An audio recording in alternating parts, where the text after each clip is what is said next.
Good morning, everyone. This is Daily Trading Analysis with a weekly recap for another week of profound uncertainty and ambiguity.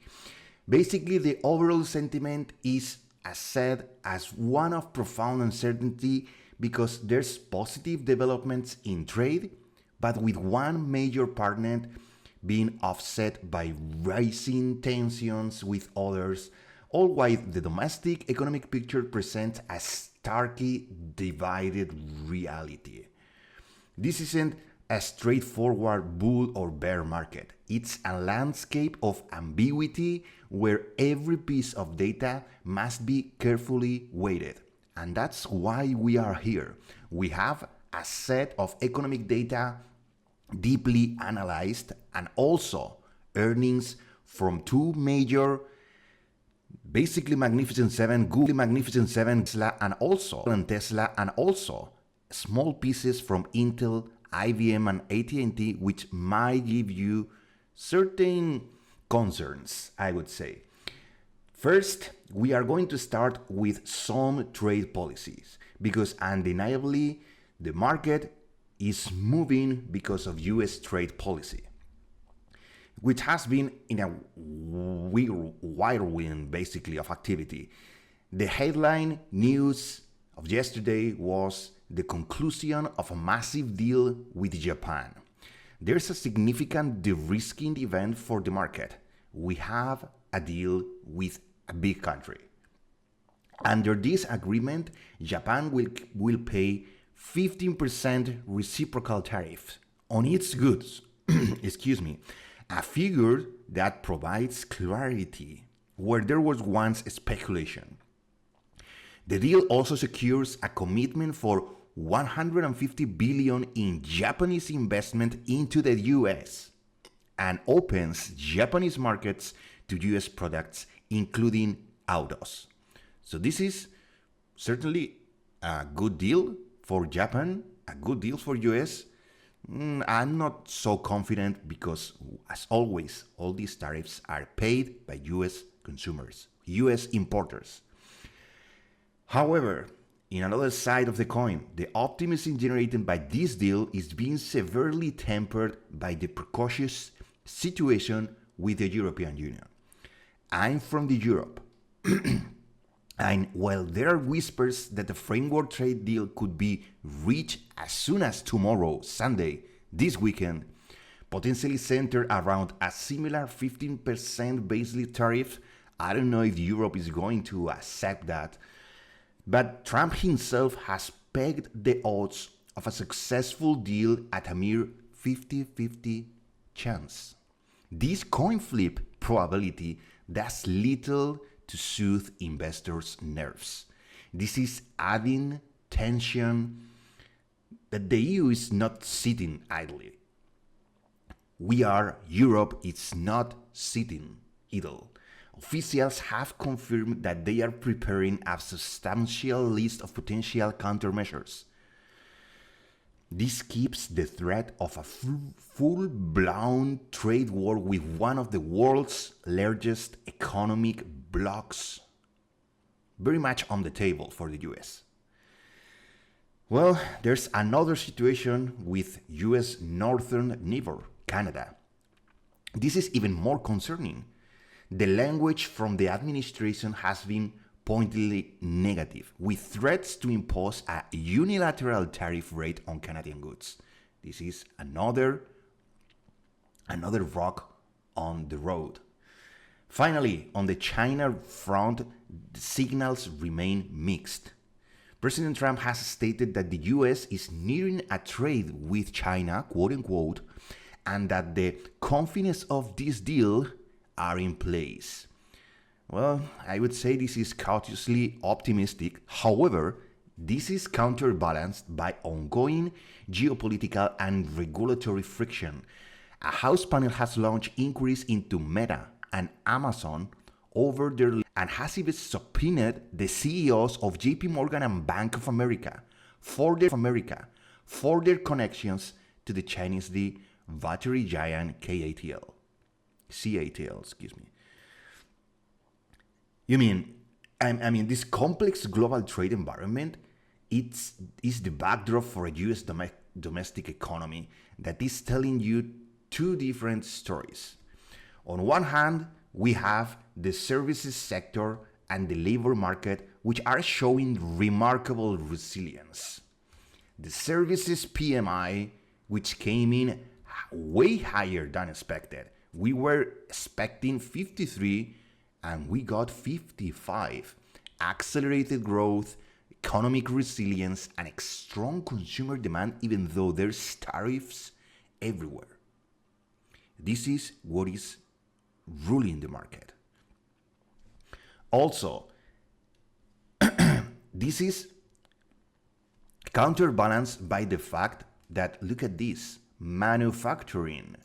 Manufacturing is deal with the supply chain, which is 100% chained into these tariffs.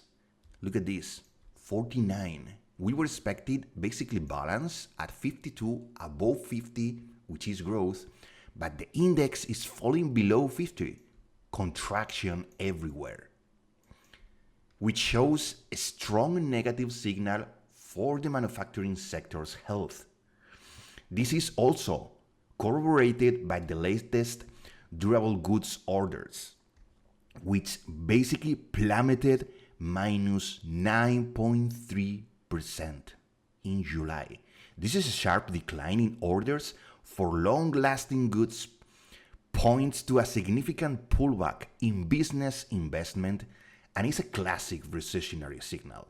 You have high inflation, you have low orders, and manufacturing slowing down. This is recessionary. Also, the housing market also continues to struggle with existing home sales basically pulling back, falling into more than anticipated 3.93 millions. This is negative because basically this points to persistent weakness, a key economic driver in the housing market. So now that we cover this is mostly negative, let's go to the earnings. This week we started with basically what we called the first two big Magnificent Seven reported earnings, Tesla and Alphabet and Google. But don't get me wrong, we also looked at IBM and we are also looking at Intel.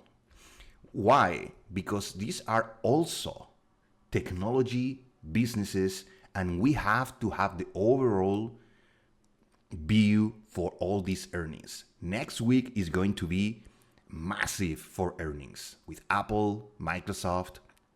A lot of them, they are reporting earnings. So let's start with the overall basically assessment from Google. We have positive Alphabet earnings, EPS, strong earnings beat. We have robust revenue of 96 beating. We have the cloud also being in the positive. So Google is sticking every single checkmark. However, Tesla is not doing so well. Not only in the US, in Europe it's plummeting. In Europe, Tesla is doing really, really bad. And also Elon Musk, CEO, said, quote unquote, a few rough quarters ahead. So Tesla investors are not happy, and I think the outflows on the investments are here to stay. We have a decline in EPS, we have a decline in revenue, we have gross margin barely increasing, and an adjusted, this is for Intel. So basically negative for Tesla. Now, Intel is doing good? No. IBM is doing good? Yes. Why? Because solid revenue on perhaps a bullish sentiment on maybe investments on AI infrastructure. AT&T also expected particularly well revenue for wireless and net ads in the core company market.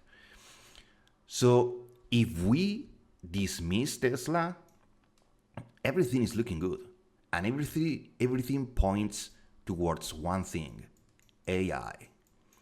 AI, because we got extreme US trade policies uncertainty, AI is being the refuge, the golden heaven for all people's investments. Why I'm saying this? Because if we turn towards one of the biggest indicators for AI is NVIDIA. By the way, this is a weekly chart. And look at this weekly chart. From April, NVIDIA has grown 100%. From $86 to $174 at the close of yesterday. NVIDIA, it's raging higher. The volume, it's insane. A lot of people are comfortably positioned at the hundreds, and they are seeing how their positions are basically being bought. Every single dip at the 200, this is a 1 hour chart, every single dip is being bought up. On the other side, let's confirm what we got on the earnings. What's the sentiment on Tesla? Pretty bad. What's the sentiment on Google? Pretty good. What's the sentiment on another AI-driven stock, Microsoft? Insane. So as you can see, AI, it's driving this market higher. And it's just buying. This is insane algorithmic growth, I would say. Every single dip is being bought up on AI stocks. Every single time. So that's why the NQ is looking overextended on the daily and on the weekly, but this is because basically everyone's buying every single dip. Everyone wants to be in that position, in that trade when these earnings are coming out. Let's see what happens later more into the summer, more into the holidays when our earnings are out and people start focusing even more on trade policy. Let's see what happens. I'm not so certain on US economy, but I'm certain that technology sector is going to be doing pretty well. Semiconductors are, let me show you, semiconductors are in the middle. So it's not like the strength is coming from the chips per se. The strength is coming from the speculation on earnings. Only that. There's no new LLMs. There's no new, theories or new practical uses, new strong foundations being discovered on the AI core concept. There's nothing new. It's just people buying and buying and buying. This huge bubble, who knows? But what is true is that on the market internals, the S&P is just having inflows. The Qs are just having inflows and more inflows. So as you can see, everything points towards positive territory on inflows, positive investments on everything AI related. But what about the technical analysis? I've been struggling a little bit to trade and letting my trades run because of this uncertainty. We are still in a time in which every single tweet, every single Truth Social post, every single news article can destroy your position if you don't manage your risk. So we got On Monday, a pretty bad start of the week with minus 1% on the NQ, and then only to recover that with basically a V-shaped reversal in 2 days. And we are holding strong up here in all-time highs. And the ES is doing even better. Is doing even better because of banks. So how can we deal with this? Well, the first thing I would say is don't marry your position.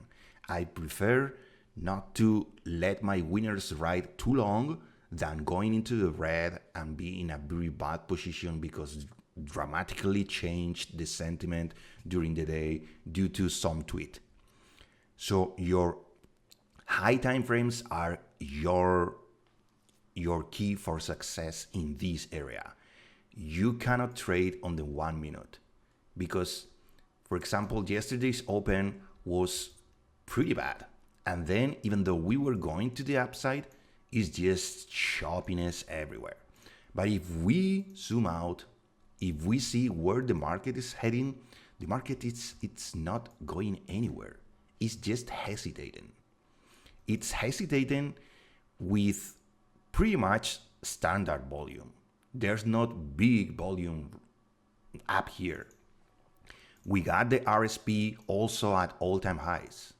So this is not only about technology. This is about long-term positioning. But long-term positioning at all-time highs means two things. Either you are right and you ride a slow snail trend, or you are really wrong and you are going to be painfully sitting in your position in the red. So you have two options. Either you wait or you buy it at all-time highs. So I'm not investing right now long-term. I'm waiting for better positions. And that's why your daily needs to have good levels. I'm still waiting for lows 22,000s. We are 1,500 points above that. I'm still waiting for a pullback in which people will panic, certainly, at 21,000. I will buy then. Why? Because we've seen what happened in the past. Basically, in 1 month and a half, we dropped 27%. And we recovered and more in basically 5 months. Since April, 4 months, we recovered 40% from there without a proper pullback. So I will be waiting. My patience, my discipline are my key for success. I'm still getting hundreds, sometimes thousands, maybe 2,000 in a day, in a good day, in which we can clearly identify that the market wants to have a big move, but some other days you just have to sit on your hands. That's my best advice right now, because the market, it's like being forced to go up, and I don't like that. I don't like that we are stuck in a basically 300 points for 1 month. It's not like we are crashing like crazy 1,000 points in 1 week.